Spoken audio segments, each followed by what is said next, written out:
एक कुम्हार हमेशा मिट्टी के बर्तन बनाया करता था। वो नशीले पदार्थ की जो चीजें होती है, जैसे चिलम है, तंबाकू पीने के लिए होके के पर रखने वाली चिलम है, इन चीजों का वो निर्माण किया करता था। एक दिन उसके घरवाली ने उससे कहा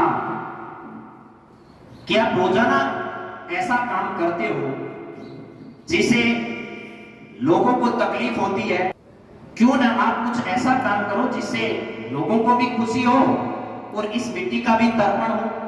जब दूसरे दिन सुबह वो कुम्हार उस मिट्टी के पास पहुंचा तो देखा कि मिट्टी मुस्कुरा रही है। अब मिट्टी के मुस्कुराने का कारण पूछा गया मिट्टी से। तब उस मिट्टी ने कुम्हार से कहा कि हमेशा तू मेरे से जो चीज बनाता था वो लोगों की जिंदगी को बर्बाद करती थी। लोग तुझे कभी भी दुआ नहीं देते थे, वो परमात्मा तुझे हमेशा बद्दुआ ही देता था। और उस बद्दुआ की वजह ही थी कि मैंने तो कोई पाप नहीं किया था, लेकिन तेरी वजह से उस पाप की भागीदार मैं भी बनी। और आज तू मेरे से जिस चीज के निर्माण की आशा करके आया है वो है सुराई। आज उस कुम्हार ने सोचा था कि मैं इससे एक सुराई बनाऊंगा। सुराई का मतलब लोटड़ी, घड़ा, ये समझ लीजिए। आज तो जिस चीज का निर्माण करेगा वो हजारों लाखों लोगों की जिंदगी में परिवर्तन लाने वाली है। लोग तेरे से ये सुराई खरीद कर ले जाएंगे, इसमें पानी डालेंगे और मेरे में ये जो पानी डलेगा वो बहुत मीठा होगा। और मीठा और ठंडा होने के बाद जो भी इस पानी को पिएगा वो अपने आप में बहुत तृप्त महसूस करेगा और दुआ देगा। जो दुआ तुझे मिलेगी उस दुआ का कुछ हिस्सा मुझे भी मिलेगा।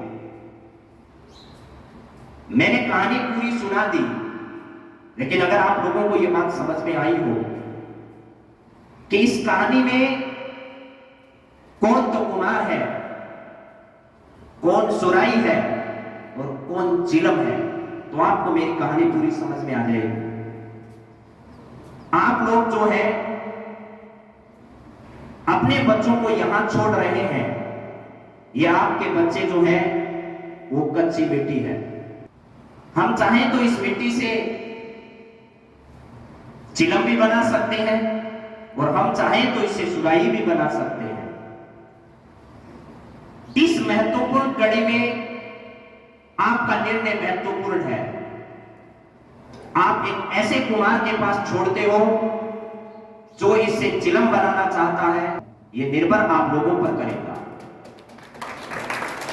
और आपने जिस कुम्हार पर इतना विश्वास जताया है उस कुम्हार का नाम कोई और नहीं, तारानगर के इतिहास में सबसे ज्यादा बच्चे पढ़ाने का गौरव जिनके नाम हासिल है, उनके लिए एक बार जोरदार ताली बजाइए। और उनका नाम है श्रीमान पोकर।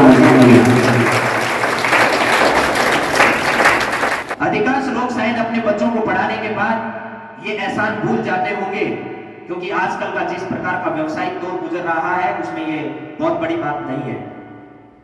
लेकिन आज जितने लोग मौजूद हैं, मैं पिछले कुछ वर्षों से ये प्रयास कर रहा हूं, लेकिन मुझे नहीं मालूम ये मेरा प्रयास कब तक सफल हो पाएगा या कितने लंबे समय बाद तक लोग समझ पाएंगे इस बात को। लेकिन ये हकीकत है कि इस तारानगर में अगर किसी ने तारानगर के घर घर में बच्चे को पढ़ाने का काम किया है तो वो श्रीमान पोकरमल जी है, जिनका तारानगर के लोगों को वाकई में एहसान मानना चाहिए। आप एक अच्छे कुम्हार का, आपकी एक अच्छी मिट्टी का सुराई बनने की दिशा में जो प्रयास है वो लगातार करते रहे। तो आप सभी का, इस विद्यालय परिवार की ओर से आप सभी का बहुत बहुत धन्यवाद। और श्रीमान सर जिन्होंने इतने अच्छे से आज के इस कार्यक्रम को संचालित किया है, श्रीमान पूरणमल जी, प्रमोद जी, रमेश जी और तमाम विद्यालय के मेरे जो साथी हैं उन सबका बहुत बहुत धन्यवाद। जय हिंद, जय भारत। बहुत ही शानदार तरीके से आपको एक कुम्हार का उदाहरण दे करके और भविष्य के फैसले के बारे में आपको अवगत कराया श्रीमान ईश्वर जी प्रजापत ने। इन्होंने अपने वक्तव्य में जिन बातों को शामिल किया उसमें पढ़ाई के साथ साथ में विनम्रता और सही रास्ते पर चलना अभिभावकों को उन्होंने संकेत किया था। श्रीमान पोकर जी इतनी ऊंचाइयों पर पहुंचने के बावजूद आप देख सकते हैं कि इनकी सिंपलिटी और विनम्रता तारानगर में एक मिसाल है। घेरे के गुलामों को कहां परछाई मिलती है। अंधेरे के गुलामों को कहां परछाई मिलती है, बिना डूबे कहां गहराई मिलती है। और मेरे पिता ने ये कहकर चौखट को छोटा रखा कि झुका कर बैठे, झुकने से ऊंचाई